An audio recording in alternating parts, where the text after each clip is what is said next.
C'est une rencontre, une de plus pour tenter de trouver une issue à la guerre en Ukraine. Elle a lieu à Abu Dhabi, elle doit durer 2 jours. Des responsables ukrainiens, russes et américains sont présents.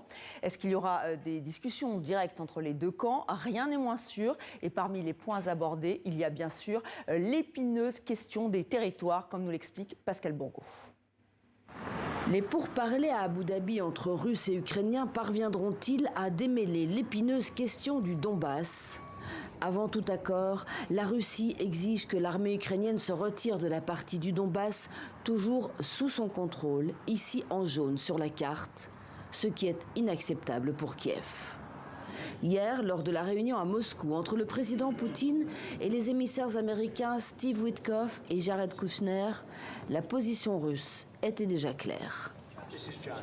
Le point principal qui a été réitéré lors des négociations entre notre président et les Américains est que, sans résolution de la question territoriale, il est vain d'espérer un règlement à long terme.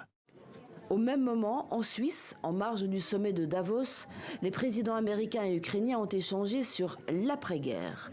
Volodymyr Zelensky a obtenu les garanties de sécurité qu'il souhaitait de la part des États-Unis pour dissuader la Russie d'attaquer à nouveau une fois que la paix serait signée.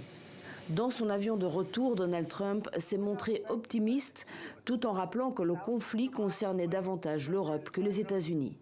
De son côté, le président Zelensky est reparti satisfait. Nous avons finalisé le document.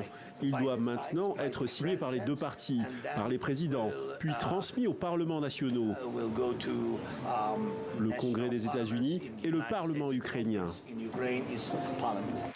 Quelques heures plus tôt, face aux dirigeants du monde entier invités à Davos, le président ukrainien a ouvertement critiqué ses alliés européens.